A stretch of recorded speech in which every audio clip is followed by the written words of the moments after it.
بسم اللہ الحمد للہ الصلاۃ والسلام علی اشرف الانبیاء والمرسلین نبینا محمد صلی اللہ علیہ وآلہ وصحبہ اجمعین اما بعد رب اشرح لی صدری ویسر لی امری واحلل عقدۃ من لسانی یفقہوا قولی آمین یا رب العالمین۔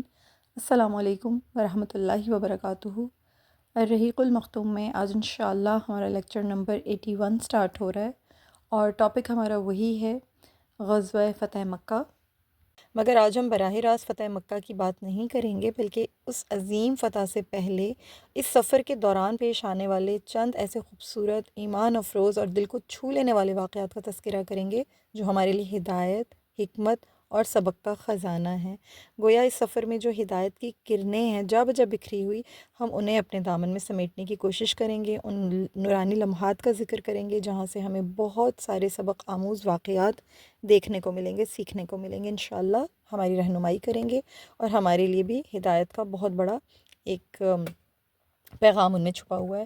تو ہم وہیں سے بات کو شروع کرتے ہیں جہاں ہم نے اپنے لاسٹ لیکچر میں بات کو ختم کیا تھا کہ نبی کریم صلی اللہ علیہ وآلہ وسلم نے ابتدائی طور پر فتح مکہ کی جو منصوبہ بندی فرمائی تھی نا، اسے صیغہ راز میں رکھا تھا، کسی کو بھی کانو کان خبر نہیں ہونے پائی تھی۔ یہ نبی کریم صلی اللہ علیہ وآلہ وسلم کا ایک حکیمانہ طرز عمل تھا جو نہایت مفید تھا کہ پروگرام کو مخفی رکھا جائے۔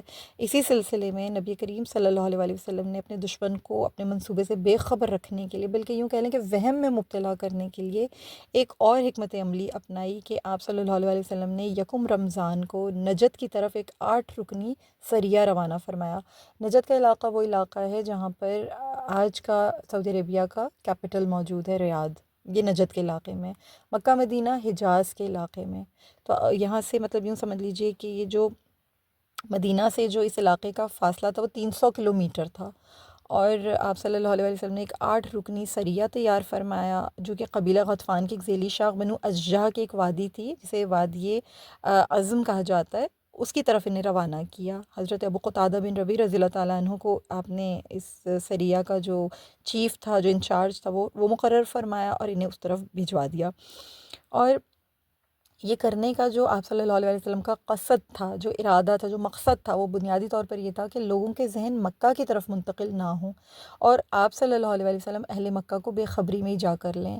یعنی آپ صلی اللہ علیہ وسلم یہ نہیں چاہ رہے تھے کہ مکہ والے جو ہیں وہ کسی بھی طرح اس بات سے باخبر ہو سکیں کہ آپ صلی اللہ علیہ وسلم اب کیا ارادہ رکھتے ہیں، وہ اسی مخمصے میں رہیں کہ پتہ نہیں آپ صلی اللہ علیہ وسلم کیا پلان کر رہے ہیں، یعنی بے خبر رہیں۔ اور یہ سریہ جو تھا، یہ نجد کی طرف روانہ کرنے کا مقصد بھی یہی تھا کہ لوگ کسی وہم میں مبتلا ہو جائیں کہ نہیں ابھی تو محمد صلی اللہ علیہ وسلم کا ارادہ کچھ اور ہے، مکہ کی جانب ان کا کوئی ارادہ نہیں ہے چڑھائی کرنے کا۔ تو یہ وہم میں مبتلا کرنا تھا، اور یہ کسی قسم کا بھی دھوکہ نہیں تھا، یہ ایک جنگی اسٹریٹجی تھی، ایک پلاننگ تھی جو کہ ایک بہت حکیمانہ طرز عمل پر مبنی تھی۔ تو آپ صلی اللہ علیہ وسلم نے اسے اپنایا۔ یہ جھوٹ بھی نہیں تھا، یہ جنگ کا ایک پلان تھا جو کہ ایک بہترین سپہ سالار ہی پلان کر سکتا ہے۔ تو آپ صلی اللہ علیہ وسلم کا یہ جو 8 رکنی وفد تھا، یہ خود بھی اس بات سے بے خبر تھا۔ جب یہ واپس آئے اپنا مہم کو پورا کر کے، جب یہ واپس آئے اور ذی خشب کے مقام پر پہنچے، تب انہیں وہاں یہ اطلاع ملی کہ نبی کریم صلی اللہ علیہ وسلم اپنی عظیم فوج کے ساتھ مدینہ سے مکہ روانہ ہو چکے ہیں۔ چنانچہ یہ سریہ آپ صلی اللہ علیہ وسلم کو پھر السقیہ نامی جگہ پر جا کر ملا اور آپ کے وفد میں شامل، آپ کے لشکر میں شامل ہو گیا۔ سبحان اللہ، یہ وفد بھی اس بات سے بے خبر تھا۔ اس کے بعد ایک نبی کریم صلی اللہ علیہ وسلم کی ایک بہت ہی عظیم الشان عادت مبارکہ تھی کہ آپ صلی اللہ علیہ وسلم مشاورت فرمایا کرتے تھے اپنے صحابہ کرام سے تاکہ بہتر فیصلہ کرنے میں آپ کو آسانی رہے اور صحابہ کرام رضی اللہ تعالیٰ عنہم کا بھی جو مرال ہو وہ بلند ہو جائے۔ اس سلسلے میں نبی کریم صلی اللہ علیہ وسلم نے اپنے قریبی صحابہ کرام سے مشورہ فرمایا اور اپنے قریبی ساتھیوں سے مشورہ فرما لینے کے بعد آپ اس نتیجے پر پہنچے، یہ فیصلہ آپ صلی اللہ علیہ وسلم نے فرمایا کہ اب جو مکہ کی جانب جو ہے روانگی کی جائے، مکہ پر حملہ کیا جائے۔ فیصلہ آپ نے مضبوطی سے جو ہے پائیداری کے ساتھ دل میں پہلے ہی ارادہ فرما لیا تھا۔ آپ صلی اللہ علیہ وسلم کو یقین تھا کہ یہ کام کرنا نہایت مفید ثابت ہوگا، کیونکہ بنو خزاعہ کے ساتھ جو ظلم ہوا تھا، آپ صلی اللہ علیہ وسلم کو کسی طور پر بھی یہ گوارا نہیں تھا کہ مظلوم کا ساتھ نہ دیا جائے۔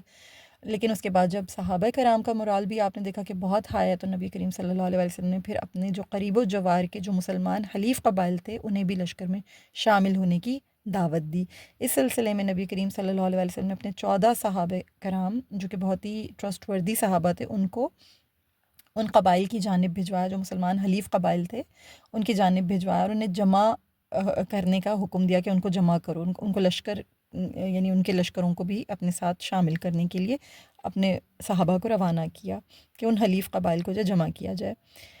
اب جب یہ بات اس طرح سے عام عام ہوئی، ذہنی زبانی عام ہوئی، تو نبی کریم صلی اللہ علیہ وسلم کا یہ ارادہ اور یہ پختہ حملے کا جو فیصلہ تھا، یہ دیکھنے کے بعد سیدنا حاطب بن ابی بلتہ رضی اللہ تعالیٰ عنہ جو کہ بدری صحابی ہیں اور رسول اللہ صلی اللہ علیہ وسلم کے ساتھ تقریباً ہر غزوہ میں، ہر مہم میں شامل رہے، بہت ہی عظیم الشان جلیل القدر صحابی، انہوں نے ایک ایسا کارنامہ سر انجام دیا، یا یوں کہہ لیں انہوں نے ایک ایسا کام کیا کہ بہت ہی حیران کر دیا صحابہ کرام کو کہ ان سے یہ کیسے سرزد ہو سکتی ہے، یہ خطا کیسے سرزد ہو سکتی ہے۔ یہ واقعہ بہت دلچسپ ہے، یہ میں آپ لوگوں کے سامنے رکھنا چاہوں گی۔ حضرت سیدنا ابی بلتہ رضی اللہ تعالیٰ حاطب بن ابی بلتہ رضی اللہ تعالیٰ عنہ نے قریشیوں کو ایک خط لکھا، اور اس میں نبی کریم صلی اللہ علیہ وسلم کو ان پر حملہ کرنے کا جو فیصلہ تھا اس سے آگاہ کر دیا۔ اس خط کا متن کچھ اس طریقے سے تھا کہ حضرت حاطب بن ابی بلتہ نے یہ اس خط میں یوں لکھا کہ اما بعد، اے قریش کے لوگوں، رسول اللہ صلی اللہ علیہ وسلم تاریک رات کی مانند ناقابل تسخیر لشکر لے کر تمہاری طرف آ رہے ہیں، جو سیلاب کی طرح تیز رفتار ہے۔ اللہ کی قسم اگر وہ تمہارے پاس اکیلے بھی آ جاتے تو اللہ تعالیٰ ضرور ان کی مدد کرتا اور ان سے اپنا وعدہ ضرور پورا کرتا۔ اب تم اپنی فکر کر لو، والسلام۔ حاطب رضی اللہ تعالیٰ عنہ نے یہ خط صفوان بن امیہ، سہیل بن عمر اور اکرمہ بن ابو جہل کے نام لکھا، اور ایک مزنی قبیلے کی ایک عورت تھی، ایک مزنی عورت تھی، انہوں نے اس عورت سے یہ کہا کہ اگر تم یہ خط قریش تک پہنچا دو گی تو تمہیں اس کا بہت اچھا معاوضہ دیا جائے گا۔ انہوں نے اس عورت کو تاکید کی کہ یہ خط کسی کو خبر نہ ہونے پائے، اور اس کو اتنے خفیہ انداز میں کسی غیر معروف راستے سے لے کر جاؤ کہ جہاں نگرانی نہیں ہو رہی، کیونکہ نبی کریم صلی اللہ علیہ وسلم نے جب یہ ارادہ فرما لیا تھا، پختہ ارادہ فرما لیا تھا، تو آپ صلی اللہ علیہ وسلم نے مدینہ سے لے کر مکہ کے تمام جتنے بھی راستے تھے ان پر اپنے جاسوس تعینات فرما دیے تھے۔ تو حضرت حاطب بن ابی بلتہ رضی اللہ تعالیٰ عنہ نے اس عورت سے یہ درخواست کی کہ تم کسی غیر معروف راستے سے جانا جہاں تم پکڑی نہ جاؤ، اور یہ خط جا کر بہت ہی یعنی مخفی انداز میں جا کر یہ مکہ میں ان 3 حضرات کو دے دو جن کا میں نے ابھی آپ کے سامنے نام ذکر کیا تھا۔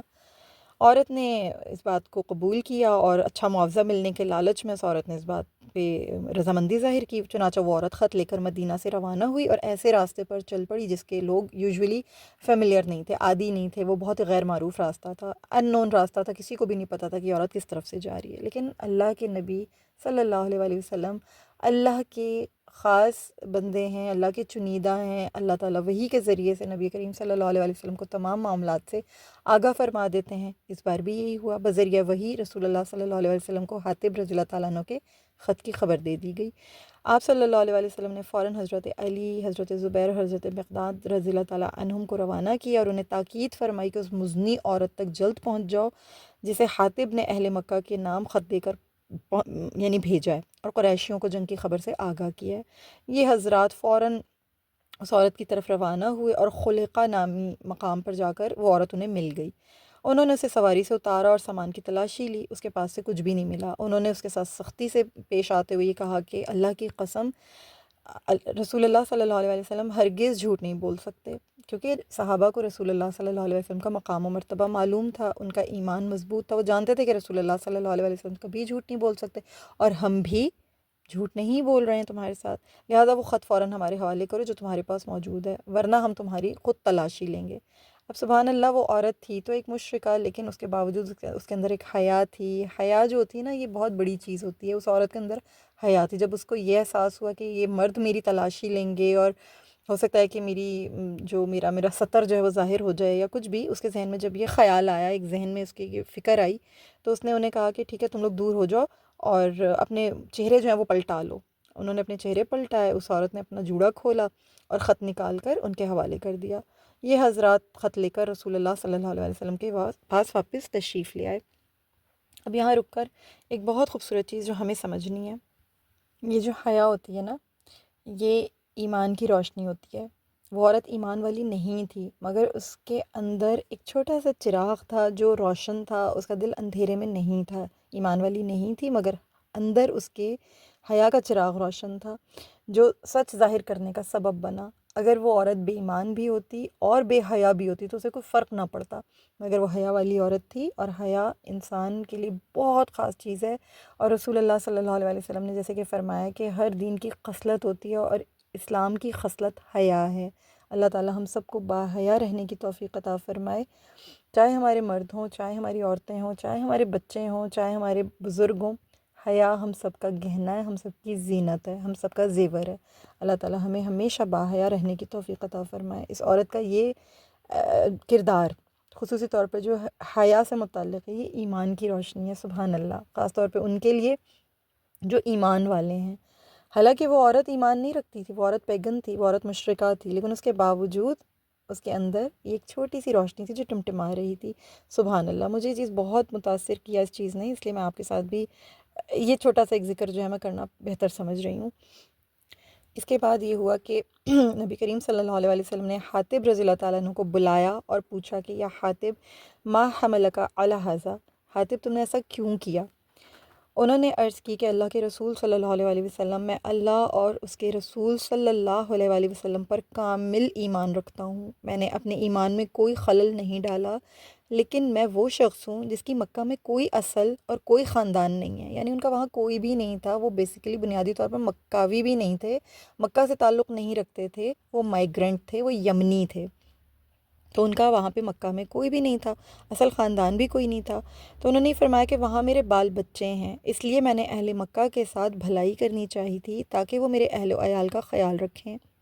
اب یہاں رک کرنا ہمیں حضرت حاطب رضی اللہ تعالیٰ عنہ کی نفسیاتی کیفیت کو سمجھنا ہوگا کہ جب یہ معاملہ نبی کریم صلی اللہ علیہ وسلم کے سامنے آیا، بظاہر یہ بہت بڑا جرم لگ رہا تھا، لیکن حاطب رضی اللہ تعالیٰ عنہ نے جو وضاحت دی، سبحان اللہ، وہ دل کو چھو لینے والی بات تھی کہ یا رسول اللہ، میں ایمان پر قائم ہوں، مجھے یقین ہے کہ اللہ آپ کو فتح دے گا، میں نے یہ کام صرف اپنے اہل و عیال کی حفاظت کے لیے کیا ہے۔ یہاں نا روحانی اور نفسیاتی ایک تجزیہ ہے، اس کو ہم سمجھنے کی کوشش کرتے ہیں کیونکہ بات بہت گہری ہے سمجھنے کے لیے۔ دل جو ہوتا ہے نا، اگر اس میں ایمان ہو تو بعض دفعہ ایسا بھی ہوتا ہے کہ دماغ کچھ اور تدبیر کر رہا ہوتا ہے، دل میں ایمان ہوتا ہے، دل کہہ رہا ہوتا ہے کہ اللہ کافی ہے، لیکن دماغ کیا کہہ رہا ہوتا ہے کہ کچھ ظاہری سبب اختیار کرنا ضروری ہے، یعنی دل اور دماغ کے درمیان نا ایک تذبذب کی حالت ہوتی ہے، دل ایمان پر ہوتا ہے لیکن دماغ تدبیر مانگ رہا ہوتا ہے۔ تو بیسیکلی یہ حاطب رضی اللہ تعالیٰ عنہ کا جو عمل ہے نا، یہ اسی اندرونی کشمکش کا نتیجہ تھا۔ ان کے ساتھ بھی ایسا ہی کچھ معاملہ ہوا تھا، یہ ان کے ایمان کی کمزوری نہیں تھی، یہ انسانی فطرت ہے کہ بعض اوقات نا جو محبت ہوتی ہے وہ غالب آ جاتی ہے، اور اگر اس میں خوف بھی شامل ہو تو پھر وہ ایک اس طرح کی کیفیت پیدا ہو جاتی ہے کہ انسان وہ کر گزرتا ہے جو اس نے سوچا بھی نہیں ہوتا ہے۔ ان کے دل کے اندر نا اللہ اور اللہ کے رسول صلی اللہ علیہ وسلم کی محبت موجود تھی اور بہت راسخ تھی، یقیناً وہ بہت سچے ایمان والے تھے، لیکن ان کے اندر، ان کے دل کے کسی کونے میں اپنے بچوں کا خوف تھا، اپنے اہل و عیال کی فکر تھی۔ وہ خوف جو تھا نا، وہ ان کو اس عمل پر اس خوف نے مجبور کیا تھا۔ کبھی کبھی دونوں جذبات انسان کو ایسے فیصلے کرنے پر مجبور کر دیتے ہیں جو بظاہر غلط ہوتے ہیں، یعنی بظاہر غلط لگتے ہیں۔ نبی کریم صلی اللہ علیہ وسلم نے نا اس بات کو سمجھ لیا تھا، آپ صلی اللہ علیہ وسلم کیونکہ نہایت حکیم، نہایت دانا اور بہت دور رس انسان تھے، آپ صلی اللہ علیہ وسلم کا علم، آپ صلی اللہ علیہ وسلم کی حکمت سب سے عظیم الشان تھی۔ آپ صلی اللہ علیہ وسلم نے جب یہ دیکھا تو فیصلہ فرمایا، اور فیصلہ آپ صلی اللہ علیہ وسلم نے عدل اور رحمت کی بنیاد پر فرمایا۔ جب حقیقت پوری واضح ہو گئی تو نبی کریم صلی اللہ علیہ وسلم نے فرمایا کہ حاطب رضی اللہ تعالیٰ عنہ نے سچ کہا ہے، اور انہیں معاف فرما دیا، کیونکہ ان کی نیت میں خیانت نہیں تھی، ان کا ایمان مضبوط تھا۔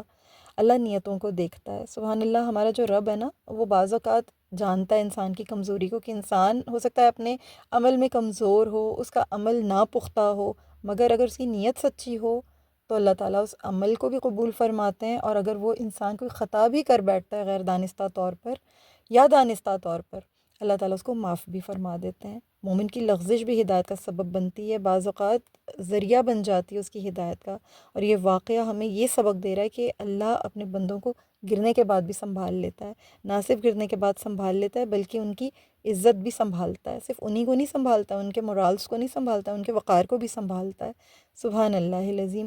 پھر اس میں ایک اور واقعہ یہ کہ یہ جو وہی پر یقین تھا، یہ کامل اعتماد تھا جناب صحابہ کرام رضوان اللہ علیہم اجمعین کو کتنا کامل یقین تھا، کتنا پختہ یقین اعتماد تھا انہیں نبی کریم صلی اللہ علیہ وسلم نے جو فرمایا ہے وہی حقیقت ہے، اس کے سوا کچھ حقیقت نہیں ہے۔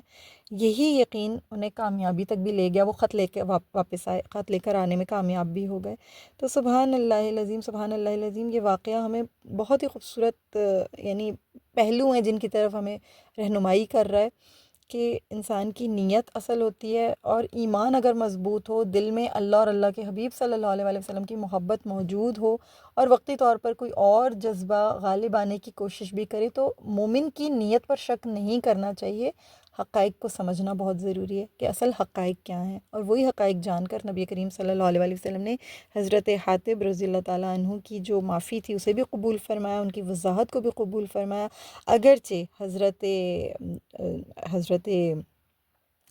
عمر فاروق رضی اللہ تعالیٰ عنہ جو ہیں وہ اس بات پر بہت نالاں تھے، اور وہ اس بات پر بہت زیادہ یعنی انہیں غم و غصہ تھا کہ حاتب نے ہم سے بہت ہی بڑی ایک خیانت کی ہے، لیکن اس کے باوجود نبی کریم صلی اللہ علیہ وآلہ وسلم نے جب یہ تمام معاملہ سنا تو انہیں معافی بھی عطا کی، اور ان کی جو ان سے جو کوتاہی ہوئی تھی اس کو بھی درگزر فرمایا، بلکہ مسلمانوں کو یہ حکم دیا کہ حاتب رضی اللہ تعالیٰ عنہ جو ہیں ان کو یہ شرف حاصل ہے کہ وہ بدر میں حاضر ہوئے تھے، وہ بدری صحابی ہیں، تو ان کے معاملے میں جو ہے کسی قسم کا بھی نہ تو اس وقت اور نہ ہی آگے آنے والے وقتوں میں بھی کبھی ان کے خلاف کوئی بات نہیں کی جائے گی، ان کے خلاف کبھی زبان درازی نہیں کی جائے گی، کبھی ان کو تکلیف دینے والے کوئی الفاظ منہ سے ادا نہیں ہوں گے، بلکہ حضرت عمر رضی اللہ تعالیٰ عنہ کو بھی نبی کریم صلی اللہ علیہ وآلہ وسلم نے ان کا طیش دیکھ کر، اور ان کی جو غیرت تھی، اور ان کا جو اظہار تھا کہ یہ ہمارے ساتھی ہیں اور انہوں نے رازداری کا بھید کھولا ہے، اور میں ان کی گردن مار دوں گا، اور میں یا رسول اللہ مجھے حکم دیجئے کہ میں ان کے ساتھ جو ہے سختی سے پیش آؤں۔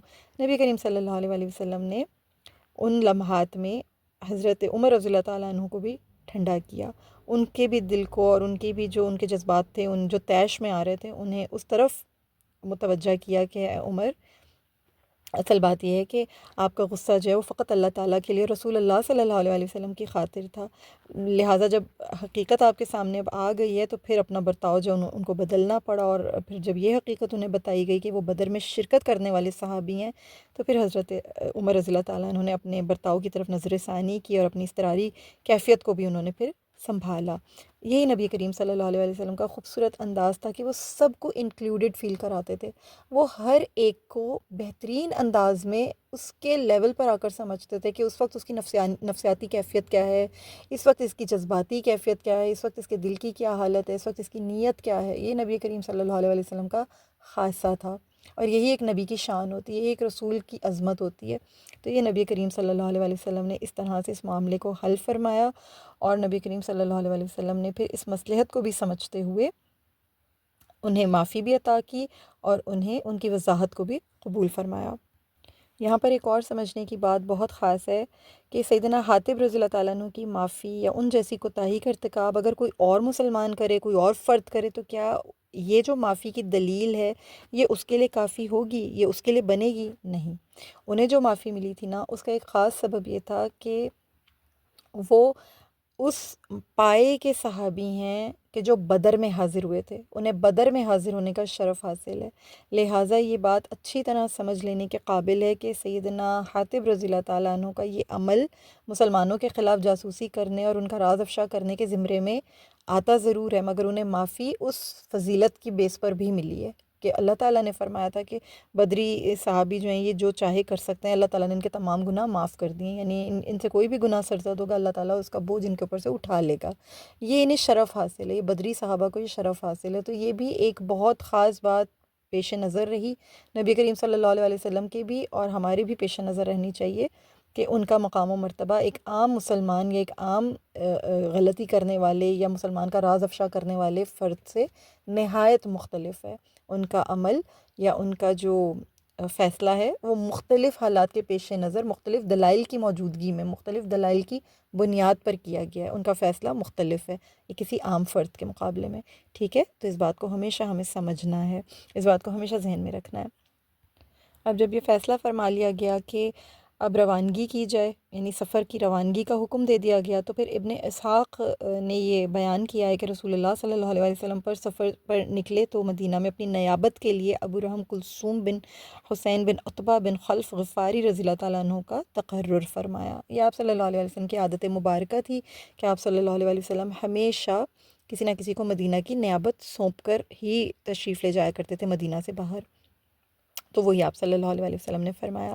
اب ظاہر سی بات ہے کہ رمضان المبارک کا مہینہ تھا، سفر مدینہ سے روانگی فرمائی آپ صلی اللہ علیہ وسلم نے، تو آپ صلی اللہ علیہ وسلم اور لشکر جو تھا وہ روزے کی حالت میں تھے۔ اب لشکر کی روانگی کے موقع پر رسول اللہ صلی اللہ علیہ وسلم کی طرف سے یہ اعلان کرنے والے نے اعلان کیا کہ جسے روزہ رکھنا محبوب ہے وہ روزہ رکھ لے، اور جو روزہ افطار کرنا چاہتا ہے وہ روزہ افطار کر لے۔ تو رسول اللہ صلی اللہ علیہ وسلم نے روزہ رکھا، افطار نہیں کیا، یہاں تک کہ آپ مقام سلسل تک جا پہنچے، یعنی مدینہ سے کافی آگے کا علاقہ۔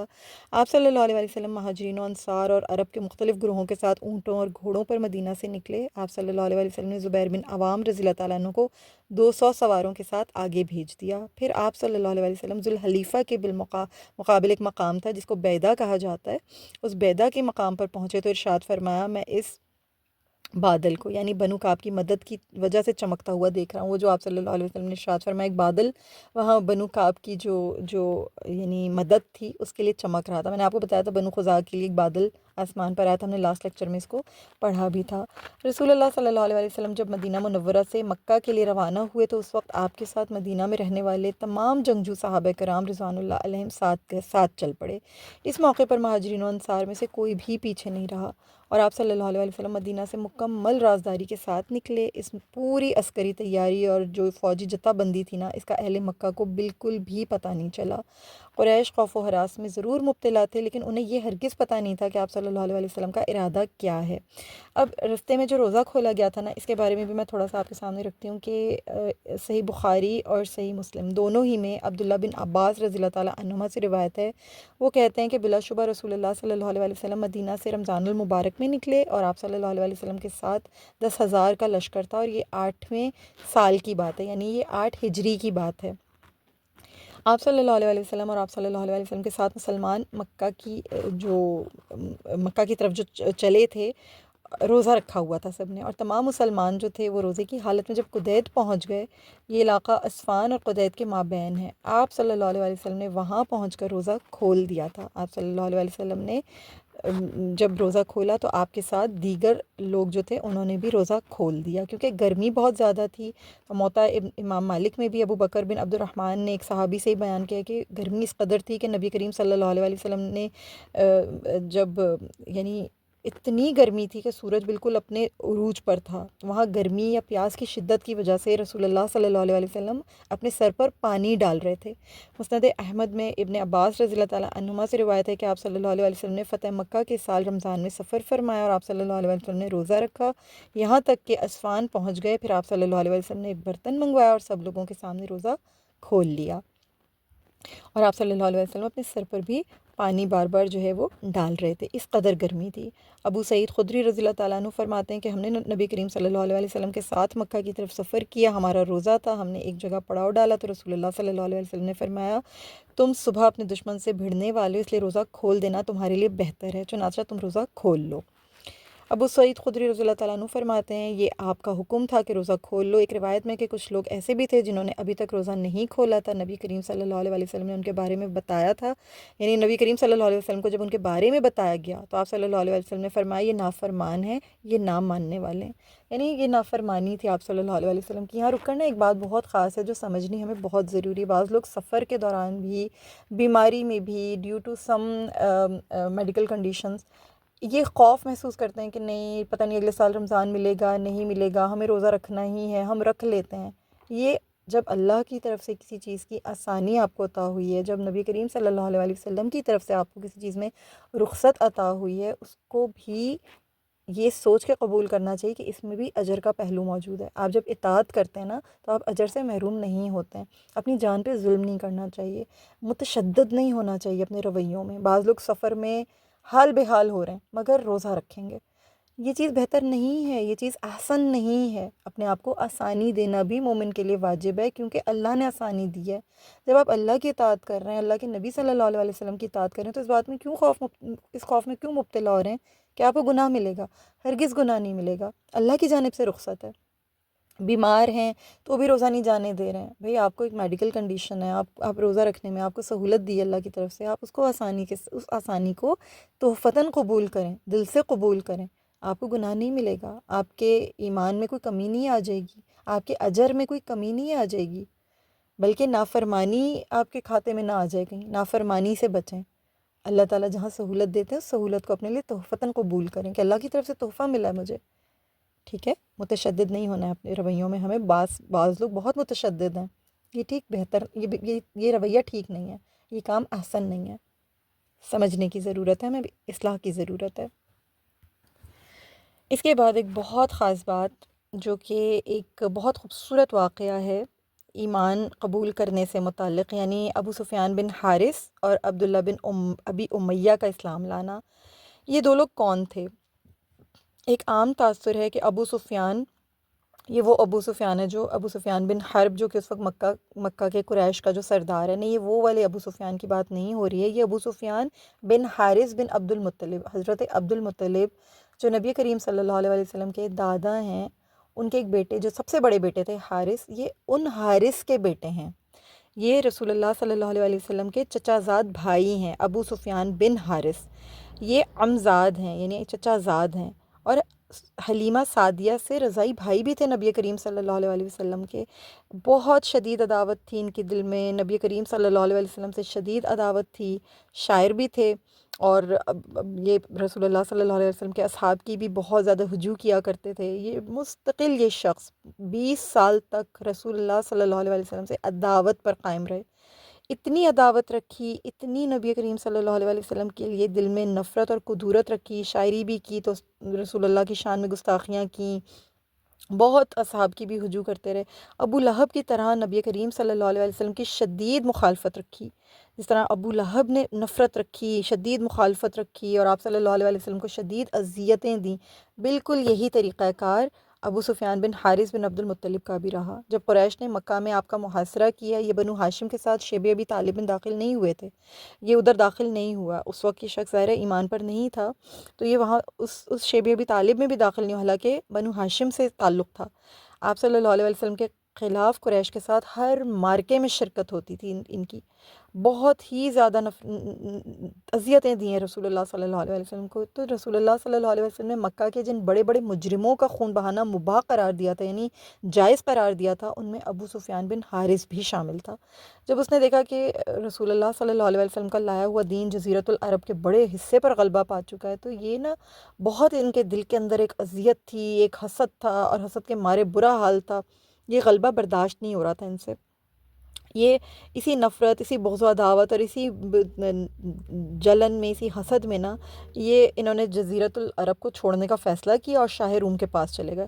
اب جب شاہ روم کے پاس گئے نا، وہاں اس سے کیسر سے کہا کہ مجھے اپنی پناہ دے دو، کیسر سے پناہ طلب کی، کیسر نے ان کو پناہ دے دی، لیکن پوچھا کہ تم کون ہو؟ انہوں نے بتایا کہ ابو سفیان بن حارث بن عبد المطلب ہوں میں۔ شاہ روم نے کہا کہ کیا تو سچ کہہ رہا ہے کہ تم محمد بن عبداللہ کا چچا زاد بھائی ہے؟ انہوں نے جواب دیا کہ ہاں میں ان کا چچا زاد بھائی ہوں۔ ابو سفیان یعنی خود کہتے ہیں میں نے سوچا کہ میں شاہ روم کے پاس ہوں، اسلام سے بھاگ کر آیا ہوں، اور محمد صلی اللہ علیہ وسلم کے نام کے سوا میں یہاں بھی پہچانا نہیں جاتا، بس یہی وجہ تھی، اسلام لانے پر یہ آمادہ ہو گئے۔ اور انہوں نے یہ اپنے لفظوں میں اپنے منہ سے یہ الفاظ ادا کیے کہ مجھے صاف معلوم ہو گیا کہ میں شرک اور باطل پر ہوں، لیکن ہم ایسے لوگوں کے ساتھ رہتے تھے جو بڑے عقل مند تھے، شرف و کمال والے لوگ بھی تھے، ان کی عقل اور رائے پر زندگی بسر کرتے تھے، یعنی شرف و کمال والے لوگ بھی انہی کی عقل اور رائے پر زندگی بسر کیا کرتے تھے، ہم تو ان لوگوں سے ہمارا تعلق تھا، تو جس راستے پر وہ چلتے ہم بھی اسی راستے پر چلتے تھے۔ اور جب صاحبان ثروت اور عمر رسیدہ لوگ نبی کریم صلی اللہ علیہ وسلم سے اجتناب کرتے، اپنے معبودوں کی مدد کرتے اور اپنے آبا کے لیے غصے میں آتے، تو پھر ہم بھی ان کی پیروی کیا کرتے تھے۔ مورخین کہتے ہیں کہ پھر ابو سفیان روم سے واپس مکہ آ گیا، اسے پتہ چلا کہ نبی کریم صلی اللہ علیہ وسلم نے اس کا خون مباح کیا ہے، اس کے باوجود اس نے آپ صلی اللہ علیہ وسلم نے ملنے کا مصمم ارادہ کیا تاکہ وہ آپ صلی اللہ علیہ وسلم کی خدمت میں حاضر ہو کر عام معافی نامہ حاصل کر لے، کیونکہ اب اس نے اسلام قبول کرنے کا فیصلہ کر لیا تھا۔ تو یہ ابو سفیان بن حارث کا معاملہ ہے۔ اسی طرح سے عبداللہ بن ابی امیہ، یہ ابو سفیان بن حارث کا دوست تھا، وہ بھی رسول اللہ صلی اللہ علیہ وسلم کا شدید مخالف تھا، شدید دشمن تھا۔ ان دونوں نے پروگرام بنایا کہ ہم باہم مل کر نا نبی کریم صلی اللہ علیہ وسلم کی خدمت میں حاضر ہو جائیں تاکہ آپ صلی اللہ علیہ وسلم ہمیں معاف کر دیں۔ اس پروگرام کے مطابق وہ دونوں مدینہ کی جانب جو تھے چل پڑے۔ ابو سفیان نے اپنا حلیہ بدل رکھا تھا کیونکہ رسول اللہ صلی اللہ علیہ وسلم نے اس کے خون کے مباح ہونے کا حکم صادر فرما رکھا تھا۔ یہ دونوں رسول اللہ صلی اللہ علیہ وسلم سے اس وقت ملے جب آپ صلی اللہ علیہ وسلم مدینہ سے مکہ کی طرف تشریف لے جا رہے تھے۔ آپ اس وقت ابوا کے بعد سنیت العقاب نامی جگہ پر پہنچے۔ تو ابو سفیان بن حارث کہتا ہے کہ میں نے اور عبداللہ بن ابی امیہ نے رسول اللہ صلی اللہ علیہ وسلم کی خدمت میں حاضری کی اجازت طلب کی۔ آپ صلی اللہ علیہ وسلم نے انہیں شرف باریابی بخشنے سے انکار فرما دیا۔ آپ صلی اللہ علیہ وسلم کی زوجہ محترمہ سیدہ ام سلمہ رضی اللہ تعالیٰ عنہا نے جب آپ صلی اللہ علیہ وسلم سے عرض کی کہ اے اللہ کے رسول صلی اللہ علیہ وسلم، ان میں سے ایک آپ کا سالہ اور ایک پھوپھی زاد ہے۔ اب یہ جو سالہ ہے نا، حضرت ام سلمہ کی جو دوسری والدہ تھیں ان سے یہ عبداللہ بن ابی امیہ ہے، یعنی حضرت ام سلمہ رضی اللہ تعالیٰ عنہ یوں کہہ لیں کہ والد سے تو سگی بہن ہے، لیکن والدہ کیونکہ دوسری ہیں تو عبداللہ بن ابی امیہ بھائی بھی ہیں، والدہ دوسری ہیں لیکن والد ایک ہی ہیں۔ تو اس نسبت سے حضرت ام سلمہ رضی اللہ تعالیٰ عنہ نے یہ کہا کہ ایک آپ کے چچا زاد بھائی ہیں، دوسرے آپ کے سالے ہیں، تو اور پھوپھی زاد بھائی بھی ہیں، تو اور پھر یہ کہ عمزاد جو ہیں وہ آپ کے رضائی بھائی بھی ہیں، حلیمہ سعدیہ سے انہوں نے دودھ بھی پیا، وہ آپ کے رضائی بھائی بھی ہیں، دونوں مسلمان ہونے کے لیے آئیں یا رسول اللہ صلی اللہ علیہ وسلم، یہ آپ کے لیے دوسرے لوگوں سے زیادہ برے ثابت نہیں ہوں گے، یہ تو آپ کے بہت قریبی لوگ ہیں۔ رسول اللہ صلی اللہ علیہ وسلم نے فرمایا مجھے ان دونوں کی ضرورت نہیں، یہی میرا بھائی مکہ میں مجھے نازیبا باتیں کیا کرتا تھا، یہ مجھ پر اس وقت تک ایمان لانے کا روادار نہیں تھا جب تک میں آسمان پر نہ چڑھ جاؤں۔ اللہ اکبر، یعنی نبی کریم صلی اللہ علیہ وسلم کو نا یہ جو عبداللہ بن ابی امیہ، قرآن میں بھی اس بات کا ذکر ہے کہ یہ ایمان نہیں لانا تھا، ان کو ایمان نہیں لانا چاہتے تھے اور اتنی ہجو کیا کرتے تھے رسول اللہ صلی اللہ علیہ وسلم کی کہ یہاں تک کہتے تھے کہ اگر تم آسمان پر سیڑھی لگا کر بھی چڑھ جاؤ تو بھی میں سوچوں گا کہ تم نبی ہو یا نہیں ہو، پھر بھی میں غور کروں گا اور ہو سکتا ہے کہ میں تم پر یقیناً ایمان نہ ہی لاؤں۔ اس قسم کی اذیت ناک گفتگو انہوں نے نبی کریم صلی اللہ علیہ وسلم کے براہ راست چہرہ مبارک پہ کھڑے ہو کے، یعنی براہ راست منہ پہ کھڑے ہو کے یہ باتیں کہی ہیں۔ تو دل میں تکلیف تو ہے نا، انسانی کیفیت کہیں نہ کہیں تو انسان کو اس تکلیف، اس غم کو یاد دلاتی ہے، انسان کہیں نہ کہیں تو فلیش بیک کرتا ہے نا اس تکلیف کو۔ تو نبی کریم صلی اللہ علیہ وسلم بھی اس تکلیف کو محسوس کرتے تھے اور ان کے ایمان لانے کی آپ صلی اللہ علیہ وسلم کو کوئی تمنا نہیں تھی۔ سیدہ ام سلمہ رضی اللہ تعالیٰ عنہ کیونکہ بہت ہی وفادار، بہت ہی بہترین مشاورت کرنے والی، ایک بہت ہی خوبصورت، سمجھدار، حکیمانہ طبیعت رکھنے والی زوجہ مبارکہ تھیں رسول اللہ صلی اللہ علیہ وسلم کی، تو آپ نے یہ عرض کی کہ اللہ کے رسول صلی اللہ علیہ وسلم وہ آپ کی قوم میں سے ہیں۔ اس نے ایسی باتیں کی ہیں جو تمام قریشیوں نے بھی کی ہیں، یعنی سب نے ہی ایسی باتیں کی تھیں۔ ان کے متعلق قرآن بینہ اسی طرح نازل ہوا ہے، اور پھر آپ نے تو ان سے بھی بڑے بڑے مجرموں کو معافی دے دی ہے، وہ آپ کا امزاد اور قرابت دار ہے، آپ کی معافی کا زیادہ حقدار ہے۔ آپ صلی اللہ علیہ وسلم نے فرمایا اس نے میری ہجو کی ہے۔ ایک دوسری روایت میں ہے کہ آپ صلی اللہ علیہ وسلم نے فرمایا مجھے ان کی کوئی ضرورت نہیں، چچیرے بھائی نے میری حد تک کی اور پھوپھی زاد بھائی اور برادر نسبتی یعنی سالے نے برادر نسبتی وہی ہے جس نے مکہ مکرمہ میں مجھ سے وہ باتیں کہیں جو ہرگز مناسب نہیں تھیں۔ رسول اللہ صلی اللہ علیہ وسلم کی اس بات کی خبر جب انہیں پہنچی تو اس وقت ابو سفیان کے ساتھ اس کا چھوٹا بچہ بھی موجود تھا۔ ابو سفیان کہنے لگا کہ اللہ کی قسم، یا تو رسول اللہ صلی اللہ علیہ وسلم مجھے اجازت دیں گے یا میں اپنے بچے کا ہاتھ پکڑ کر کہیں چلا جاؤں گا اور وہیں بھوکا پیاسا مر جاؤں گا۔ یعنی ایموشنلی بلیک میل کیا انہوں نے نا، یعنی ایموشنلی بلیک میل کیا یا یوں کہہ لیں ایموشنلی ایکسپلائٹ کرنے کی کوشش کی، کیونکہ وہ رسول اللہ صلی اللہ علیہ وسلم کی رحمت سے بھی باخبر تھے، آپ صلی اللہ علیہ وسلم کے دل کے اندر جو نرمی تھی، ایک گداز تھا، اس سے بھی باخبر تھے، تو انہوں نے ایک طرح سے ایموشنلی ایکسپلائٹ بھی کرنا چاہا۔ جب رسول اللہ صلی اللہ علیہ وسلم کو ابو سفیان کا یہ رد عمل معلوم ہوا تو آپ صلی اللہ علیہ وسلم کے دل میں ان دونوں کے لیے رقت پیدا ہو گئی، کیونکہ آپ صلی اللہ علیہ وسلم رحمت للعالمین ہیں، رحمت سے بھرا ہوا ہے آپ صلی اللہ علیہ وسلم کا قلب اطہر، سینہ مبارک میں ایک رقت پیدا ہوئی۔ آپ صلی اللہ علیہ وسلم نے انہیں باریابی کی اجازت دے دی، وہ دونوں آپ صلی اللہ علیہ وسلم کی خدمت میں حاضر ہوئے اور آپ صلی اللہ علیہ وسلم کے دست مبارک پر اسلام قبول کر لیا۔ پھر ابو سفیان بن حارث رضی اللہ تعالیٰ عنہ، کیونکہ شاعرانہ مزاج کے آدمی تھے، بہت بڑے شاعر تھے، انہوں نے اپنے اسلام کے بارے میں پھر کچھ ایسے اشعار تھے جو کہے، اور اس میں بہت خوبصورت انداز میں انہوں نے جو ہے وہ تمام اپنی جو دیگر ان کی جو ان کے قصور تھے ان کے بارے میں بھی انہوں نے بات کی، پھر انہوں نے اپنی جو پوری جو ان کی پسماندگی تھی اس کے بارے میں بھی ذکر کیا، پھر آپ صلی اللہ علیہ وسلم کی عظمت کے بارے میں بھی بیان کیا، پھر آپ صلی اللہ علیہ وسلم پر ایمان لانے کے بارے میں بھی بیان کیا۔ تو اشعار بہت خوبصورت ہیں۔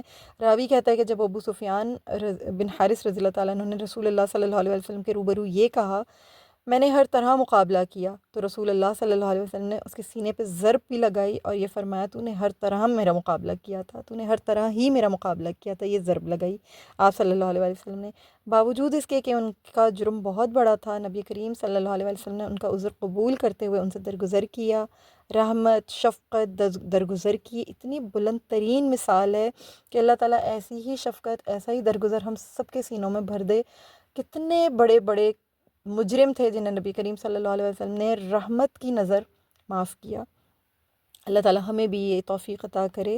پھر ابو سفیان رضی اللہ تعالیٰ عنہ نے مدحت رسول اللہ صلی اللہ علیہ وسلم میں فصیح و بلیغ قصیدہ کہہ کر اپنی سابقہ گستاخیوں کا کفارہ ادا کیا، اور اس قصیدے میں انہوں نے مدح کے ساتھ ساتھ اپنی ہدایت کا بھی ذکر کیا، اور پھر بعد ازاں وہ بہت اچھے مسلمان ثابت ہوئے، اور رسول اللہ صلی اللہ علیہ وسلم کے ہمراہ پھر جنگ حنین میں بھی انہوں نے بہت مؤثر کردار ادا کیا، جو انشاءاللہ تعالیٰ پھر آگے میں آپ لوگوں کے ساتھ ذکر بھی کروں گی جب ہم غزوہ حنین میں داخل ہوں گے۔ ابو سفیان بن حارث رضی اللہ تعالیٰ عنہ کے قبول اسلام کے بارے میں ایک اور روایت بھی ہے کہ سیدنا علی رضی اللہ تعالیٰ عنہ نے ابو سفیان سے ہی کہا تھا کہ تم رسول اللہ صلی اللہ علیہ وسلم کے پاس ان کے سامنے کی طرف سے آؤ اور وہی بات کہو جو یوسف کے بھائیوں نے یوسف سے کہی تھی، جو کہ سورہ یوسف میں آیت نمبر 91 میں، کہ اللہ کی قسم بلا شبہ یقیناً اللہ نے تمہیں ہم پر فضیلت دی اور بلا شبہ ہم ہی خطا پر تھے۔ ابو سفیان نے ایسا ہی کیا، تو آپ صلی اللہ علیہ وسلم نے ان سے فرمایا، جو سورہ یوسف آیت نمبر 92 میں اللہ نے ارشاد فرمایا نا، جو حضرت یوسف علیہ السلام نے اپنے بھائیوں سے کہا تھا کہ آج تم پر کوئی ملامت نہیں، اللہ تمہاری مغفرت کرے اور وہ ارحم الراحمین ہے۔ اس کے بعد ابو سفیان نے اپنے اشعار سنائے اور اپنی ندامت کا اظہار کیا۔ تو یہ جو میں نے آپ لوگوں کے سامنے یہ جو واقعہ بیان کیا ہے، یہ زاد المعاد میں موجود ہے۔ کہا جاتا ہے کہ اسلام قبول کرنے کے بعد ندامت کے بوجھ کی وجہ سے ابو سفیان بن حارث نے رسول اللہ صلی اللہ علیہ وسلم کے سامنے کبھی سر نہیں اٹھایا۔ سبحان اللہ العظیم، کیسے کیسے اللہ ہدایت دیتے ہیں، کیسے کیسے اللہ تعالیٰ دلوں کو پھیر دیتے ہیں۔ رسول اللہ صلی اللہ علیہ وسلم سے رسول اللہ صلی اللہ علیہ وسلم ان سے محبت کرتے تھے، ظاہر ہے وہ ان کے بھائی تھے، ان کے کزن تھے، ان کے رضائی بھائی بھی تھے، ان کے چچا زاد بھائی بھی تھے، خون کا رشتہ تھا، اور آپ صلی اللہ علیہ وسلم کے اندر تو بہت درد تھا، ساری امت کے لیے درد تھا۔ پھر کجا اپنے خاندان کے قریبی لوگ بنو ہاشم سے جن کا تعلق تھا، جو ان کے اپنے خونی رشتہ دار تھے، جو ان کے اپنے عزیز تھے، قریبی قربا تھے، آپ صلی اللہ علیہ وسلم نے ان کے لیے جنت کی گواہی دی اور فرمایا مجھے امید ہے کہ یہ حمزہ کی جگہ لے گا۔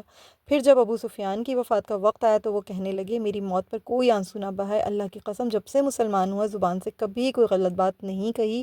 اسی طرح سیدنا عبداللہ بن ابی امیہ رضی اللہ تعالیٰ عنہ طائف میں شہید ہوئے۔ تو یہ جو حضرات تھے نا، ان کا ایمان، ان کا اسلام لانا، یہ اتنے خوبصورت ان کے اندر پیغامات ہیں، اتنے پیارے ان کے اندر میسیجز ہیں، وہ بھی میں آپ کے ساتھ ضرور ذکر کرنا چاہوں گی تاکہ کہیں کوئی ایک چیز آپ کے دل کو کلک کرے، تو شاید بہتری کی امید ہے اللہ سے۔ دیکھیں، سمجھنے کی بہت خاص بات یہ ہے کہ یہ جو ہدایت ہوتی ہے نا، یہ کیسے آتی ہے۔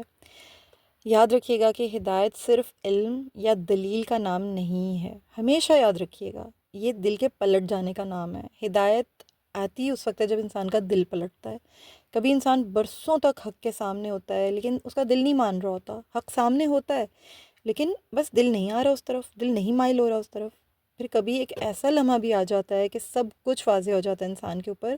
قرآن میں بھی اللہ تعالیٰ نے ارشاد فرمایا نا کہ اللہ جسے چاہتا ہے ہدایت دیتا ہے۔ اس کا مطلب یہ نہیں کہ بغیر سبب کے یا بغیر کسی ایسے اسباب کے، بلکہ اللہ تعالیٰ ایسے اسباب پیدا کرتے ہیں، ایسے سبب بناتے ہیں، حالات اور اندرونی کیفیتیں پیدا ہو جاتی ہیں اللہ کی جانب سے۔ اللہ ایسی کیفیتیں پیدا فرما دیتے ہیں انسان کے دلوں میں کہ بندہ خود بخود حق کی طرف کھنچا چلا جاتا ہے۔ یہی واقعہ جو ہے نا ابو سفیان بن حارث اور عبداللہ بن ابی امیہ کا، یہی ان کا ایمان لانا جو ہے، یہ ہمیں ان باتوں کی طرف نشاندہی کر رہا ہے۔ اس میں دیکھیں، یہ وہی لوگ تھے نا جو کل تک دشمن تھے، اب اندر سے ٹوٹنے لگے تھے، ان کے دلوں کے اندر ندامت، خوف، ایک کشش پیدا ہوئی تھی، انہیں محسوس ہو رہا تھا کہ سچائی کو مزید جھٹلانا شاید اب ممکن نہیں ہے۔ سچائی کی طرف اللہ نے ان کے دلوں کو جو ہے راہ دی تھی، ان کے دلوں میں ایک عجیب سی تبدیلی آنا شروع ہو گئی تھی۔ یہی وہ لمحہ ہوتا ہے جب اللہ بندے کے دل کو موڑ دیتا ہے. یہ کیفیت جو ہوتی ہے نا، یہ ایکچولی اللہ کی جانب سے پیدا ہوتی ہے. یہ ہدایت کا وہ لمحہ ہوتا ہے جو انسان کو روشنی کی جانب راہ دکھاتا ہے. یہ ان کے ساتھ ہوا تھا. جو مخالف زبانیں تھیں وہی آج ان کی مداح کر رہی ہیں. سبحان اللہ. رسول اللہ صلی اللہ علیہ وسلم کے خلاف کتنی کتنی انہوں نے ہجوم کی، کتنی کتنی انہوں نے زبان درازیاں کی، لیکن آج وہ زبانیں مداح بھی کر رہی ہیں. تو سبحان اللہ، یہ اللہ کی اپنی ہی ایک تکوینی حکمت ہے کہ اللہ تعالیٰ کس وقت دلوں کو پھیرتے ہیں. دیکھیں انسان کا جو دل ہے نا، میں آپ کو ایک مثال دے کے سمجھانے کی کوشش کرتی ہوں. ایک بند کمرہ ہوتا ہے نا، جیسے کہ انسان باہر سے زور لگا رہا ہے، دل پہ بہت بڑا ایک تالا لگا ہوا ہے. دل ایک کمرے کی طرح ہے، بند ہے. باہر سے زور لگا رہے ہیں دلائل کے ساتھ، بحث کے ساتھ، لیکن دروازہ نہیں کھل رہا. دل کا دروازہ یاد رکھیے گا، یہ ہمیشہ اندر سے کھلتا ہے. یہ جو دل کے کھولنے کی چابی ہے نا، یہ اللہ کے ہاتھ میں ہے. اور یہ دل ہمیشہ اندر سے کھلتے ہیں. یہ دروازے دلوں کے اندر سے کھلتے ہیں، باہر سے نہیں کھلتے. دلائل، بحث، بہت سارے یعنی آپ کے پاس پروفز ہوں، یہ ہے وہ ہے. اگر ہدایت دل کے اندر نہیں اتری نا، چابی اندر سے نہیں کھلی، تو دل نہیں کھلتا، دل بند رہتا ہے. باہر سے آپ جتنا مرضی زور لگا لیں. یہی ہوا ہے ان دونوں حضرات کے ساتھ بھی. سبحان اللہ العظیم، سبحان اللہ العظیم. بنجر زمین تھی ان کے دل، اللہ نے ہدایت کی بارش کی، سب کچھ بدل گیا. لوہا جیسے سخت ہوتا ہے، آگ میں جاتا ہے نرم ہو جاتا ہے، نئی شکل اختیار کر لیتا ہے. تو اللہ تعالیٰ نا دلوں کو اسی طرح پھیر دیتے ہیں. قرآن کی آیت ہے نا، وَأَلَّنَ لَهُ الْحَدِيدِ، کہ جیسے داؤد علیہ السلام کے لیے لوہے کو نرم کیا اللہ نے. تو اللہ چاہتا ہے تو لوہے نرم ہو جاتے ہیں نا، لوہے پگھل جاتے ہیں. دل بھی لوہے کی طرح بھلے سخت ہو، جتنا مرضی سخت ہو، آگ میں جائے گا خود بخود نرم ہو جائے گا. اور یہ آگ جو ہوتی ہے نا، ہدایت کی تپش ہوتی ہے، ہدایت کا نور ہوتا ہے، ہدایت کی روشنی ہوتی ہے. دل نئی شکل اختیار کرتا ہے. آزمائشیں بھی آتی ہیں تو انسان کے دل نرم ہوتے ہیں، وہ بھی ایک تپش اس کی بھی انسان کے دلوں کو پھیرتی ہے. حالات بھی دلوں کو پھیرتے ہیں، اندر کی بے چینیاں بھی دلوں کو پھیرتی ہیں. یہ سب نا سخت دل پہ، جو لوہے جیسے سخت دل ہوتے ہیں، آگ کا کام کرتے ہیں. جب یہ دل اس طرح کی کسی کیفیت میں، کبھی کبھی نا آزمائشیں انسان کو بدلتی ہیں. جب کبھی اس طرح کی آزمائش آئے کہ انسان کے دل کی کیفیت بدل رہی ہو، تو یہ جان لینا چاہیے کہ انسان کے دل کو نرم کرنے کے لیے آئی ہیں یہ کیفیات، یہ انسان کو توڑنے کے لیے آئی ہیں. تو اس پوری سٹوری میں جو واقعہ ہے، بہت خوبصورت واقعہ ہے. ہمیں جو اس میں اصل پیغام مل رہا ہے وہ یہ ہے کہ ہدایت صرف عقل سے نہیں آتی ہے، اللہ کے فضل سے آتی ہے. اپنی عقل کو سب سے اوپر رکھ کے اور اللہ کے فضل کو پیچھے کر دینا، یہ جہالت ہے. اللہ کا فضل سب سے پہلے ہوتا ہے، تو انسان کو ہدایت آتی ہے، تب انسان کو ہدایت نصیب ہوتی ہے. کبھی کسی کے بارے میں مایوس نہیں ہونا چاہیے، ایون اگر وہ آج سخت مخالف بھی ہو. آپ دعا کریں، اپنے لیے بھی دعا کرتے رہیں، اس کے لیے بھی دعا کرتے رہیں، کیونکہ دلوں کا مالک اللہ ہے. وہ جب چاہے گا پلٹ دے گا، وہ جب چاہے گا پھیر دے گا. اللہ سے ہمیشہ ہدایت کی دعا کرنی چاہیے، اپنے لیے بھی اور سامنے والے کے لیے بھی. اور جب آپ ہدایت پر ہوں تو پھر اللہ سے دعا کرنی چاہیے کہ یا مقلب القلوب ثبت قلبی علی دینک، کہ اللہ دلوں کو پھیرنے والے، میرے دل کو ہمیشہ اپنی دین پر ثابت قدم رکھنا. آمین ثم آمین. بہت خوبصورت واقعہ تھا، دل کو بہت بہت چھوا تھا اس نے میرے. میں چاہ رہی تھی کہ آپ کو اس کو آپ کے ساتھ تفصیل کے ساتھ ذکر کروں، کیونکہ یہ ہدایت کا بہت عظیم الشان ایک واقعہ تھا، لہٰذا میں نے آپ کے ساتھ اس کو ذکر کیا. اگر ہم اس کو سکپ کر کے آگے بڑھ جاتے تو پھر یہ چیز رہ جاتی. پھر اس کے بعد تھوڑا سا آگے بڑھتے ہیں. الحمدللہ ہم نے یہ چیزیں سمجھ لی ہیں. اب یہ ہوا کہ نبی کریم صلی اللہ علیہ وسلم نے جب یہ جو لشکر تھے، جو حلیف قبائل تھے، ان کو جب دعوت دی، تو ان میں سے پھر بہت سے لوگ جو تھے وہ مدنی فوج سے ان کا ملاپ ہوا، جس میں غطفان قبیلے کا سردار عیینہ بن حسن فزاری بھی ہے. نبی کریم صلی اللہ علیہ وسلم کا شدید دشمن تھا، اسلام کے خلاف لڑی جانے والی جنگوں میں اپنے قبیلے کی قیادت کیا کرتا تھا. اس نے غزوہ احزاب میں، غزوہ خیبر کے موقع پر بھی یہودیوں سے تعاون کیا تھا. اور مجاہدین اسلام نے جب خیبر میں فتح پائی، اس وقت پھر یہ عیینہ جو ہے یہ مسلمان ہو گیا تھا. یہ جو ہے اب غطفان قبیلے کا سردار جو تھا، یہ اپنے پورے قبیلے کے ساتھ یہ مدنی فوج میں شامل ہوا، سوائے اشجع قبیلے کے. باقی تمام جو تھے وہ نبوی لشکر میں شامل ہو گئے تھے. اشجع قبیلہ جو تھا وہ اس میں شامل نہیں ہوا تھا. ٹھیک ہے. پھر اسی طرح جو بنو تمیم کے سردار تھے، اقرا بن حابس، یہ بھی نبی کریم صلی اللہ علیہ وسلم کے ساتھ اپنے تمام لشکر کو لے کے، اپنے تمام قبیلے کو لے کر یہ بھی شامل ہو گئے. اور نبی کریم صلی اللہ علیہ وسلم نے عیینہ بن حسن کو بھی اور اقرا بن حابس تمیمی رضی اللہ تعالیٰ عنہ کو بھی اپنے ساتھ رکھا. فتح مکہ کے موقع پر آپ صلی اللہ علیہ وسلم نے ان دونوں سرداروں کو جو ہے وہ بہت خاص اہمیت دی، اور ان کو دونوں کو ساتھ لے کر مکہ میں آپ داخل ہوئے تھے۔ اقرا بن حابس تمیمی جو تھے یہ نوعمر تھے، لیکن اس کے باوجود نبی کریم صلی اللہ علیہ وسلم نے اپنی عسکری مشاورت کی مجلس میں ان کو ممبر بنایا، کیونکہ بنو تمیم جو تھے بہادر تھے، بہادر لوگ تھے یہ، اور ان کو جنگی، ان کو جو حکمت عملی تھی، ان کو ان کے بارے میں بہت علم تھا، اور پھر ظاہر سی بات ہے اپنے قبیلے کے سردار تھے تو کسی بنیاد پر ہی سردار تھے، تو نبی کریم صلی اللہ علیہ وسلم نے اس چیز کو بھی ویلیو کیا۔ یہ آپ صلی اللہ علیہ وسلم کا خاصہ تھا کہ کسی کا کوئی اسکل ہوتا تھا اس کو ویلیو کرتے تھے، ہمیں بھی کرنا چاہیے، ٹھیک ہے۔ پھر بنو سلیم بھی لشکر اسلام میں انہوں نے بھی شرکت کی، پوری بڑی طاقتور فوج تھی بنو سلیم۔ ان کی قیادت جو تھی، ان کا سردار تھا جو کہ اس بنو سلیم کو جو لیڈ کر رہے تھے، اس کا اس شخص کو مطلب شاعری بھی آتی تھی، وہ بہت بڑا شاعر بھی تھا، بہت بڑا سردار بھی تھا، عباس بن مرداس۔ تو انہوں نے بھی نبی کریم صلی اللہ علیہ وسلم کے ساتھ جو ہے مدنی لشکر میں شمولیت اختیار کی، اور نبی کریم صلی اللہ علیہ وسلم نے ان کو بھی ویلکم کیا۔ پھر لشکر اسلام کا جو اجتماع تھا وہ قدید کے علاقے میں موجود رابغ اور جدہ کے درمیان واقع ایک علاقہ تھا قدید، وہاں پر ہوا لشکر اسلام کا اجتماع ہوا، سارے جتنے مختلف قبائل تھے تمام 10,000 سپاہی جمع ہو گئے، اتنا بڑا لشکر بن گیا کہ لشکر اسلام میں جو شامل ہونے والی فوجیں تھیں نا، انہوں نے تقریباً 10,000 تک کا ایک پورا جتھا تیار ہو گیا۔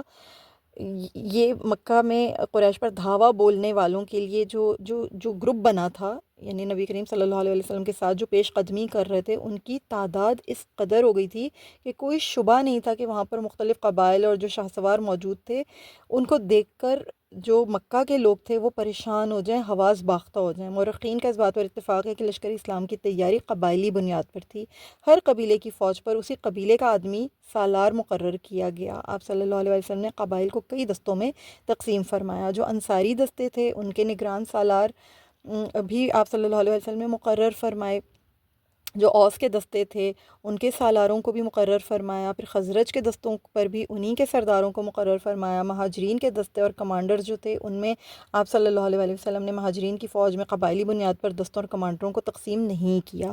آپ صلی اللہ علیہ وسلم نے ان کے 3 دستے بنائے، اور ہر دستے کا افسر قریشی مہاجرین کے بڑے لیڈروں میں سے مقرر کیا۔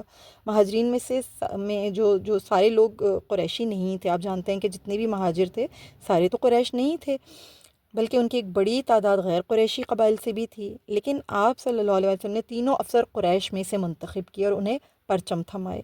ان کے نام یہ ہیں، ایک سیدنا علی بن ابی طالب کرم اللہ وجہ الکریم، دوسرے سیدنا زبیر بن عوام رضی اللہ تعالیٰ عنہ، اور تیسرے سیدنا سعد بن ابی وقاص رضی اللہ تعالیٰ عنہ۔ تو یہ تینوں حضرات جو ہیں یہ قریشی تھے، اور آپ صلی اللہ علیہ وسلم نے مہاجرین کا جو دستہ تھا، 3 لیڈرز قریش میں سے جمع کیے۔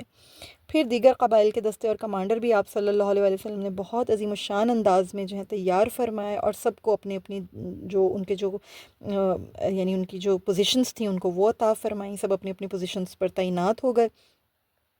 اور پھر جو بنو سلیم تھے وہ ہراول دستے میں تھے۔ طلحہ بن عبداللہ بن عبد الرحمن بن ابی بکر سے روایت ہے کہ بنو سلیم نیزوں اور زرہوں سے مسلح ہو کر نکلے، وہ اپنے جھنڈے لپیٹ چکے تھے۔ انہوں نے رسول اللہ صلی اللہ علیہ وسلم سے عرض کی کہ اللہ کے رسول صلی اللہ علیہ وسلم ہمارے لیے جہاں آپ مناسب سمجھیں جھنڈے مقرر فرما دیں۔ آپ صلی اللہ علیہ وسلم نے فرمایا، آج تمہارا علمبردار وہ شخص ہوگا جو جاہلیت میں تمہاری علمبرداری کرتا تھا۔ تمہارا وہ نوجوان کہاں ہے جو بڑا خوش گفتار و خوبرو تھا، میرے پاس وفد لے کر آیا تھا؟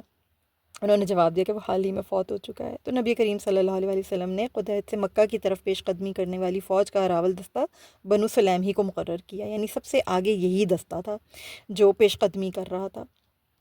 سبحان اللہ۔ نبی کریم صلی اللہ علیہ وسلم نے ان تمام لوگوں کو جو ہے وہ آگے رکھا، اس لیے یہ جو بنو سلیم تھے نا، ان کی تعداد جو تھی وہ بہت زیادہ تھی، اور تقریباً 1,000 کی تعداد میں یہ لوگ موجود تھے۔ بنو سلیم جب یہ پہنچے تھے نا رسول اللہ صلی اللہ علیہ وسلم کی خدمت میں، تو انہوں نے اللہ کے رسول صلی اللہ علیہ وسلم سے آ کے یہ عرض کی تھی کہ آپ ہمیں دور سے بلاتے ہیں اور ہم سے مدد چاہتے ہیں، جبکہ ہم تو آپ کے ننہال ہیں۔ ہاشم بن عبد مناف جو تھے نا، آپ جانتے ہیں نا کہ ہاشم رسول اللہ صلی اللہ علیہ وسلم کے پر دادا ہیں، یعنی عبد المطلب جو ہیں ہاشم کے بیٹے ہیں۔ تو ہاشم بن عبد مناف کی جو ماں ہے نا، وہ عاتقہ بن مرہ جو ہیں، یہ بیسیکلی بنو سلیم سے تھیں، یعنی یہ رسول اللہ صلی اللہ علیہ وسلم کے ایک طرح سے یہ رشتہ دار ہیں، یہ ننہال سے ہیں۔ ان کی والدہ یعنی نانی جو تھیں نبی کریم صلی اللہ علیہ وسلم کی وہ بنو سلیم سے تھیں۔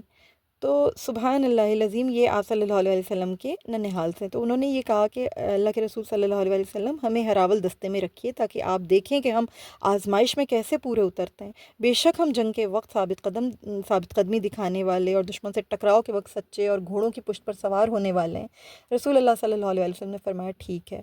پھر آپ صلی اللہ علیہ وسلم نے انہیں اپنے ہراول دستے میں رکھ لیا، اور ان سے پہلے سیدنا خالد بن ولید رضی اللہ تعالیٰ عنہ رسول اللہ صلی اللہ علیہ وسلم کی فوج کے ہراول دستے میں تھے۔ تو سبحان اللہ، یہ وہ لوگ ہیں جو رسول اللہ صلی اللہ علیہ وسلم کے ساتھ شانہ بشانہ چلنے پر اپنی خوش نصیبی محسوس کر رہے تھے۔ پھر اسی طرح ایک واقعہ جو ہے وہ سیدنا عباس بن عبد المطلب کی ہجرت کا بھی ہے کہ سیدنا عباس بن عبد المطلب جو ہیں وہ بھی مدینہ ہجرت نہیں کر سکے تھے۔ ان کا ہجرت نہ کرنا اسلام کے لیے بڑا بابرکت ثابت ہوا، کیونکہ غزوہ احزاب کے موقع پر انہیں حکمت عملی سے مسلمان خسارے سے، یعنی انہی کی حکمت عملی تھی نا جس سے مسلمان خسارے سے بچے تھے۔ انہوں نے یاد ہے خبر پہنچائی تھی مدینہ میں کہ آپ پر جو ہے لشکر چڑھائی کرنے والے، لیکن جب انہیں یہ محسوس ہوا کہ مسلمان مضبوط ہو چکے ہیں، قریش کی کمر ٹوٹ چکی ہے اور اب اسلامی معاشرے سے دور رہنا ان کے لیے مناسب نہیں ہے، تو اسلام کا اظہار و اعلان کر کے اپنے ساز و سامان سمیت مدینہ منورہ روانہ ہو گئے۔ رسول اللہ صلی اللہ علیہ وسلم اپنی فوج کے ہمراہ جحفہ پہنچے، تو وہاں سیدنا عباس رضی اللہ تعالیٰ عنہ جو ہیں ان کی آپ سے ملاقات ہو گئی۔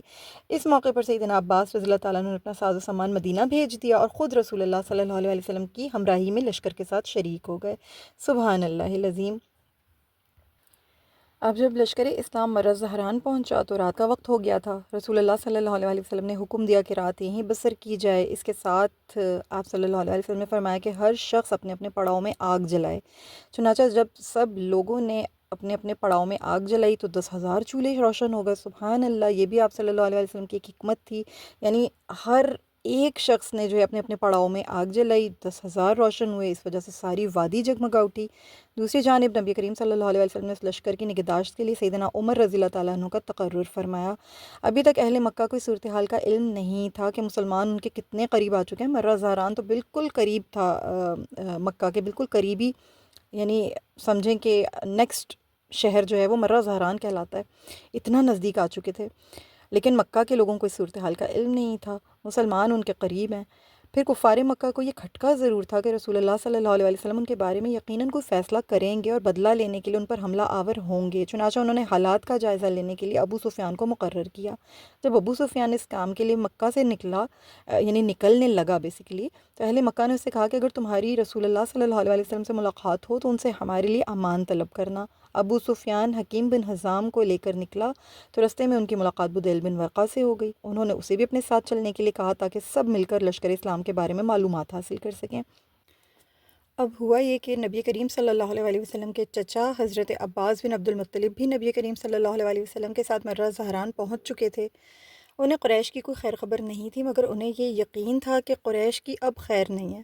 اگر رسول اللہ صلی اللہ علیہ وسلم مکہ میں بزور طاقت داخل ہو گئے تو قریش یکسر ہلاک و برباد ہو جائیں گے۔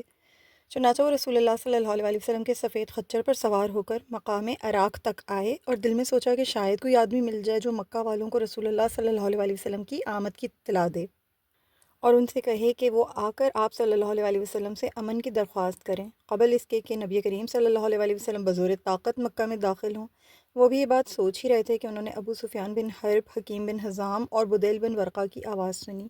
ابو سفیان کہہ رہا تھا میں نے آج تک کبھی ایسی آگ دیکھی ہے نہ ایسی فوج، اور بدیل کہہ رہا تھا اللہ کی قسم یہ خزاں والوں کی آگ ہے، جنگ کی خواہش نے ان کے جذبات کو بہت ہی بھڑکا دیا ہے۔ ابو سفیان نے کہا اللہ کی قسم خزاں والے بہت ہی قلیل ہیں، یہ ان کی آگ اور فوج نہیں ہو سکتی۔ ابو سفیان حکیم بن حزام اور بدیل بن ورقہ کے ساتھ خبروں کی ٹوہ میں نکلا تھا، جیسے میں نے آپ لوگوں کو پہلے بھی بتایا۔ وہاں سیدنا عباس رضی اللہ تعالیٰ عنہ نے جب ان کی آوازیں سن لیں اور ان کو پہچان لیا تو آواز دی کہ اے ابو حنظلہ۔ اس نے پوچھا کہ آپ ابو الفضل ہیں؟ سیدنا عباس رضی اللہ تعالیٰ عنہ نے کہا ہاں۔ ابو سفیان بولا کیا بات ہے، میرے ماں باپ آپ پر قربان ہو۔ سیدنا عباس رضی اللہ تعالیٰ عنہ نے کہا تمہارا برا ہو اے ابو سفیان، رسول اللہ صلی اللہ علیہ وسلم لوگوں کے درمیان یعنی قریب ہی تشریف فرما ہیں، اللہ کی قسم قریش کی تباہی نظر آ رہی ہے۔ ابو سفیان نے کہا میرے ماں باپ آپ پر قربان، اب کیا چارہ جوئی کی جائے؟ سیدنا عباس رضی اللہ تعالیٰ عنہ نے کہا بخدا اگر تم ان کے ہاتھ لگ گئے تو وہ تمہاری گردن مار دیں گے، لہٰذا خچر پر بیٹھو، میں تمہیں رسول اللہ صلی اللہ علیہ وسلم کے پاس لے چلتا ہوں اور امان لے دیتا ہوں۔ ابو سفیان ان کے پیچھے بیٹھ گیا اور اس کے دونوں ساتھی جو تھے وہ واپس چلے گئے۔ سیدنا عباس رضی اللہ تعالیٰ عنہ کہتے ہیں کہ میں ابو سفیان کو لے کر چلا۔ جب میں کسی الاؤ کے پاس سے گزرتا تو لوگ کہتے یہ کون ہے، مگر جب دیکھتے کہ رسول اللہ صلی اللہ علیہ وسلم کا خچر ہے اور میں اس پر سوار ہوں تو کہتے کہ رسول اللہ صلی اللہ علیہ وسلم کے چچا ہیں اور آپ صلی اللہ علیہ وسلم کے خچر پر ہیں۔ یہاں تک کہ جب ہم عمر بن خطاب رضی اللہ تعالیٰ عنہ کے الاؤ کے پاس سے گزرے تو انہوں نے پوچھا یہ کون ہے، اور لپک کر میری طرف آئے۔ پیچھے ابو سفیان کو دیکھا تو کہنے لگے ابو سفیان، اللہ کا دشمن، اللہ ہی کی تعریف ہے کہ اس نے بغیر عہد و پیمان کے تجھے ہمارے حوالے کر دیا۔ اس کے بعد عمر رضی اللہ تعالیٰ عنہ آپ صلی اللہ علیہ وسلم کی خدمت میں دوڑے۔ میں نے بھی خچر کو دوڑایا، چنانچہ میں عمر رضی اللہ تعالیٰ عنہ سے پہلے رسول اللہ صلی اللہ علیہ وسلم کی خدمت میں پہنچ گیا۔ عمر رضی اللہ تعالیٰ عنہ بھی آگے اور کہنے لگے اے اللہ کے رسول صلی اللہ علیہ وسلم، یہ اللہ کا دشمن ابو سفیان ہے، اسے اللہ نے بلا عہد و پیمان ہمارے حوالے کر دیا ہے، مجھے اجازت دیجیے کہ میں اس کی گردن مار دوں۔ سیدنا عباس رضی اللہ تعالیٰ عنہ کہتے ہیں کہ میں نے کہا اے اللہ کے رسول صلی اللہ علیہ وسلم، اسے میں نے پناہ دی ہے۔ جب سیدنا عمر رضی اللہ تعالیٰ عنہ نے ابو سفیان کے متعلق بار بار کہا تو میں نے کہا عمر ٹھہر جاؤ، اللہ کی قسم اگر یہ تمہارے خاندان بنو عدی بن کعب کا آدمی ہوتا تو تم ایسی بات نہ کہتے۔ عمر رضی اللہ تعالیٰ عنہ نے کہا عباس رکو، اللہ کی قسم تمہارا اسلام لانا میرے نزدیک خطاب کے اسلام لانے سے، اگر وہ اسلام لاتے، زیادہ پسندیدہ ہے، اور اس کی وجہ صرف یہ ہے کہ رسول اللہ صلی اللہ علیہ وسلم کے نزدیک تمہارا اسلام لانا خطاب کے اسلام لانے سے زیادہ پسندیدہ ہے۔ رسول اللہ صلی اللہ علیہ وسلم نے فرمایا عباس اسے اپنی اقامت گاہ میں لے جاؤ، صبح میرے پاس لے آنا۔ ابو سفیان نے یہ پوری رات عباس رضی اللہ تعالیٰ عنہ کے پاس گزاری۔ عروہ رحمۃ اللہ تعالیٰ علیہ نے بیان کیا ہے کہ جب صبح ہوئی اور صحابہ کرام نماز کی تیاری میں مشغول ہوئے اور طہارت و وضو کے لیے منتشر ہو گئے تو ابو سفیان خوفزدہ ہو گیا۔ اس نے عباس رضی اللہ تعالیٰ عنہ سے پوچھا کہ ان لوگوں کو کیا ہو گیا ہے؟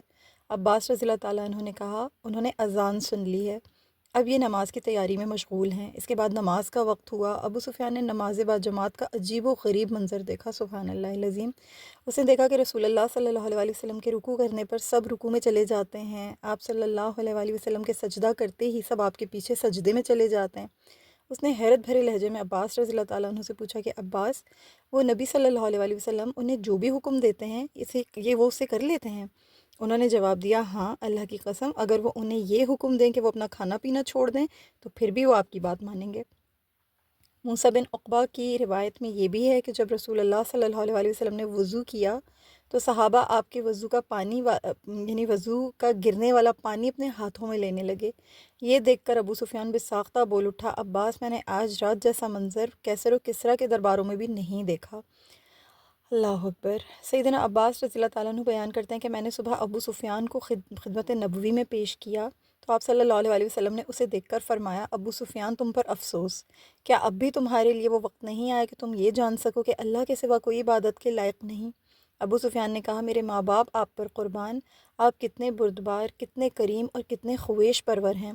میں اچھی طرح سمجھ چکا ہوں کہ اللہ کے سوا اور کوئی الہ ہوتا تو اب تک میرے ضرور کچھ کام آیا ہوتا۔ آپ صلی اللہ علیہ وسلم نے فرمایا ابو سفیان تم پر افسوس، کیا تمہارے لیے اب بھی وہ وقت نہیں آیا کہ تم جان سکو کہ میں اللہ کا رسول ہوں؟ ابو سفیان نے کہا میرے ماں باپ آپ پر قربان، آپ کس قدر حلیم، کس قدر کریم اور کس قدر صلہ رحمی کرنے والے ہیں، اللہ کی قسم اس بات کے متعلق تو اب بھی دل میں کچھ نہ کچھ کھٹک ہے۔ اس پر سیدنا عباس رضی اللہ تعالیٰ عنہ نے کہا تجھ پر افسوس، اس سے پہلے کہ تیری گردن مار دی جائے اسلام قبول کر لے اور یہ گواہی دے دے کہ اللہ کے سوا کوئی معبود برحق نہیں اور محمد صلی اللہ علیہ وسلم اللہ کے رسول ہیں۔ ابو سفیان نے حق کی گواہی دی اور اسلام قبول کر لیا۔ سیدنا عباس رضی اللہ تعالیٰ عنہ نے کہا کہ اے اللہ کے رسول صلی اللہ علیہ وسلم، ابو سفیان چودراہٹ پسند آدمی ہے، اسے کوئی اعزاز دے دیجئے۔ آپ صلی اللہ علیہ وسلم نے فرمایا ٹھیک ہے، جو ابو سفیان کے گھر میں داخل ہو جائے گا اسے امان ہے، جو اپنا دروازہ اندر سے بند کر لے اسے بھی امان ہے، اور جو مسجد حرام میں داخل ہو جائے اسے بھی امان ہے۔